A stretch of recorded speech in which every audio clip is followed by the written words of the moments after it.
Welcome in, folks. It is another great day. And of course, you can join the conversation anytime. 616 774 2421.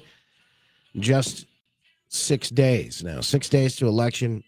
Not only a nationally big midterm election, but throughout the state of Michigan, various different races that are very, very tight and also important. Now more than ever, I think people paying attention to some of these local races, school boards specifically. Joining us right now is Stephanie Boone with Forest Hills for Just Education. Appreciate you being here with us, Stephanie. How are you? I'm great, Justin. Thanks for having me. Absolutely. So I want to get down to this, get down to business. I saw the article Fox 17 did about, and literally here's how they do the article. There is a particular candidate. I won't even say his name. Well, I will. I'll say the last name Sheldon. He Correct. felt victimized by a mailer that went out that apparently told the truth about his stance on certain things. He felt Correct. victimized by that. He said he was victimized because the mailer apparently because he's gay. That was literally his point. He did a live broadcast about this whole thing and of course on his Facebook page. Now that then led Fox 17 to get all tingly. And they said, we got to go out and do a report on this. Oh, my goodness. So they basically go out, they interview him, they stick a microphone in his face, and he just says, I'm a victim here.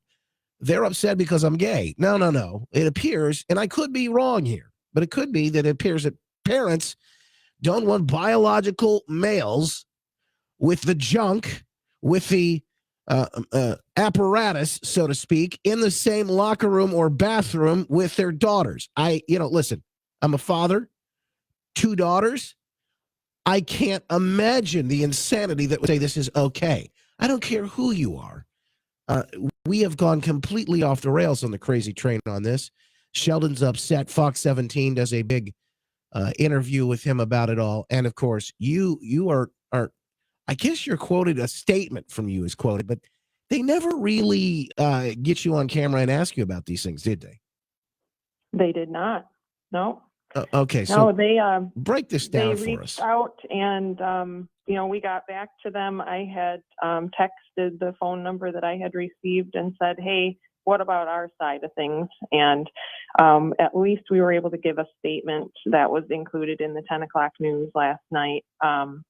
But, cut to the chase here.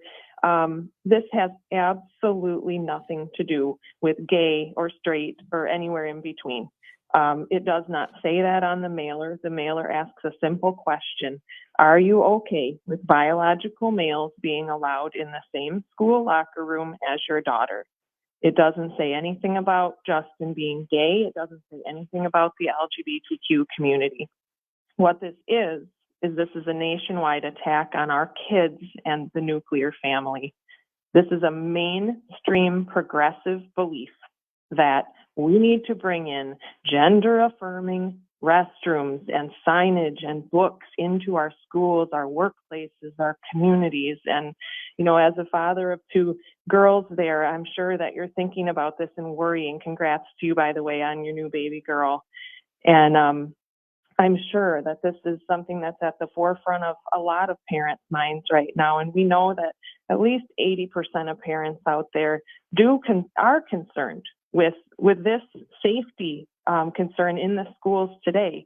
I ran for Kent County Commissioner, and I tried to step up into our community to make a stand for, our children and for the future of America. That didn't work out, but in the meantime, I have applied for a position on the Kent District Library Board, and I'm very excited about that because I'm hopeful that I'll get an interview and that will pan out into a spot on the Kent District Library Board so that we can have a voice of reason, because right now we have just this push to bring in this mainstream progressive gender affirming belief by people that are so hyper-focused on just their demographic that they refuse to open their eyes and see that there are so many people out there, and we just want all of our children to be safe in school, all children, instead of focusing on just the transgender. You know, the data that the news is sharing is skewed. It's incorrect. They're telling us, you know, that 3% of students are transgender and suicidal, and that is just false. 0.3% of adults in the U.S. are transgender. So how does that translate to 3% of students in our schools? It just doesn't. Stephanie, I got to ask you, she's with Forest Hills for Just Education, FHJE. And the mailer went out. You can see it on behind the scenes live stream. It's a boy, a male, biological male inside the bathroom. He's got a phone up and he's taking a picture, a selfie, it looks like. And there appears to be a girl behind at the lockers there changing. The question, the word across the top is, are you okay with biological males being allowed in the same school locker room as your daughter?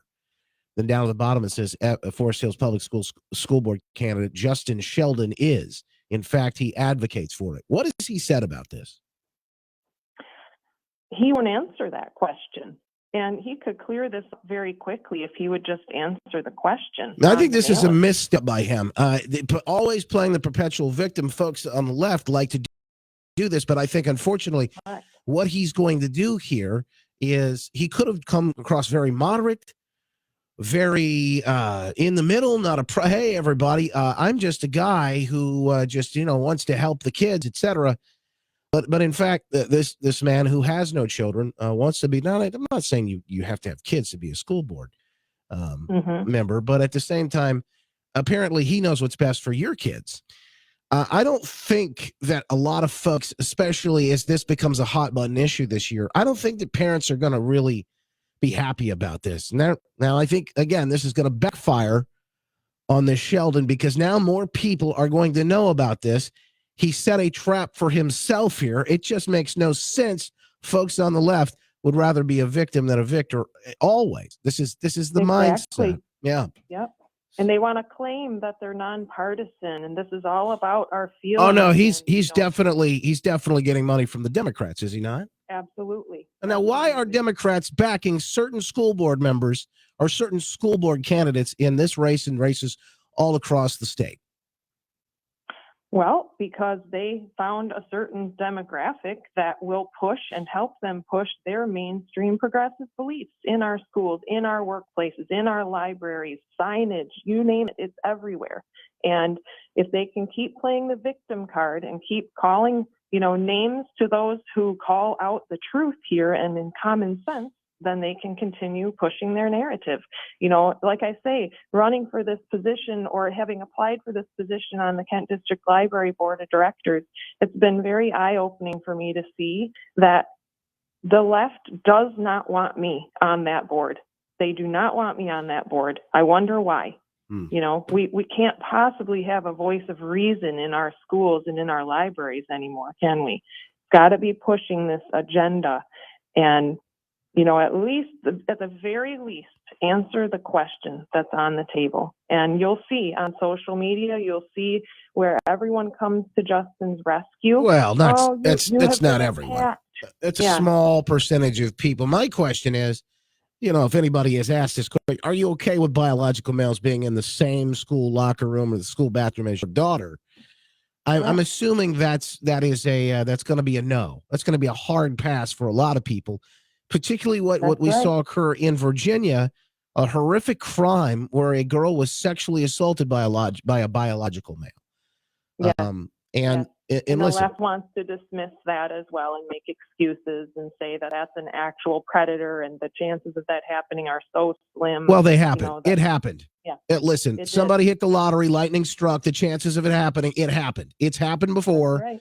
It could and probably will happen again. Forest Hills speak at board meetings about their own children in Forest Hills bathrooms. That a girl looked over and a biological boy, was in the restroom. They spoke at a board meeting about it, and Forest Hills did nothing about it.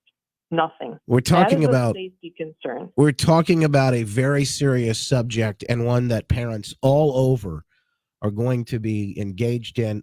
With the fight here, folks, listen, this is just Forest Hills, but pay close attention to the races for school board in your area. I know that you're plugged in with a lot of those. where can folks find out more and maybe get in touch with the school board candidates? So they can go to fh4je.org. They can look up Forest Hills for Just Education. We're on Facebook. We're on pretty much all of the social media platforms. And like you say, this is not just happening in Forest Hills. This is throughout Kent County. This is statewide. This is nationwide. So parents better start waking up and vote accordingly. And these are some of the most important races, these local races. Of course, what's on the ballot with these proposals, these evil proposals, that matters. Absolutely. Of course, the top three in the state wide races, those matter. Your congressman, absolutely. They and matter. While I'm not Cribbs, Lee, Donovan, and DeBoer, I do know them, and I do know that they will stand for the concerns that parents have, and they will bring those to the table, and they will stand for safety for all students instead of special interest groups. That I can say. Stephanie Boone, thanks for taking the time. I want to make sure your side of the argument here, your voice was heard. Now, thank you so much. I appreciate that. The side of the sensible, reasonable folks, parents who say, yeah, I don't know. This something just seems a little off to me. Folks, we continue with thank you, Stephanie. God bless for you and all your work. We really appreciate it.